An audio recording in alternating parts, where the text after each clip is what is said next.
লাইনে চাপ ছিল অনেক বেশি, সবাই প্রায় 37 লাখ মানুষ টিকিট কিনতে চেয়েছে। তো আমরা কত 36,000 মতো টিকিট বিক্রি করতে পারছি। আমাদের যে ক্যাপাসিটি আছে তো চাপ ছিল, কারণ এতে একটু দেরি হয়েছে, কাউকে হয়তো ওয়েটিং থাকতে হয়েছে। কারণ একটা টিকিট আপনি বুক করার পর পেমেন্ট করতে আবার 5 থেকে 10 মিনিট 15 মিনিট পর্যন্ত সর্বোচ্চ সময় দেওয়া হয়। সেই সময় অনেকে নক করে হয়তো দেখছে যে বুক হয়ে আছে, এরকমই কিছু তো আছে। কিন্তু সবাই টিকিট পেয়েছে, ফেয়ারলি পেয়েছে। যারা টিকিট পারচেস করতে চেয়েছে সবাই টিকিট পেয়েছে। ট্রেন ছেড়েছে, আজকে 21টি ট্রেন ছেড়ে গিয়েছে। বিকাশ পেমেন্টে 10,000 টাকার বেশি অফার, শপিং চলছে তো।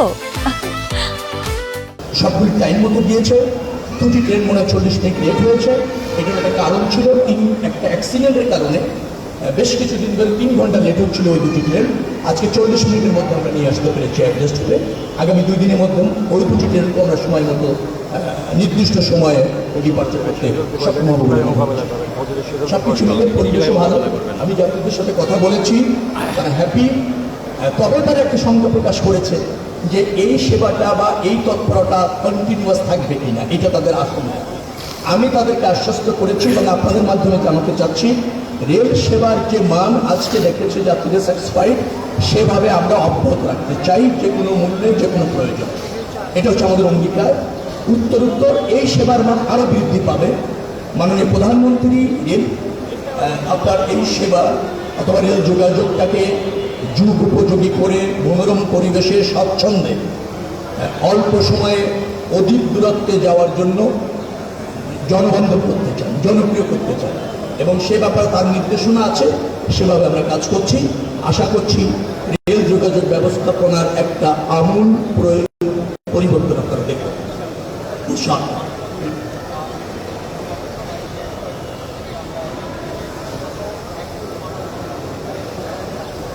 আমি আমাদের মহিটুকার নাম জিজ্ঞেস করতে রেল শিডিউল দেবো আমাদের দেখতে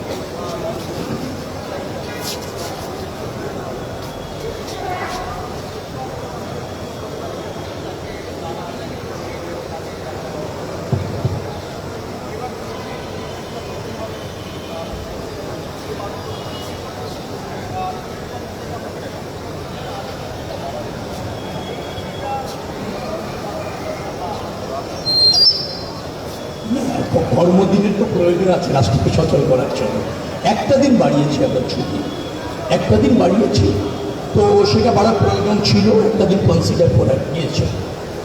আপনি জেনে খুশি হবেন রেল, সড়ক এবং নৌ সব জায়গায় এবার দেখবেন যে আগে যে ব্যবস্থাপনা ছিল তার মধ্যে থেকে বেশ কিছুটা পরিবর্তন আমরা আনতে সক্ষম হয়েছি।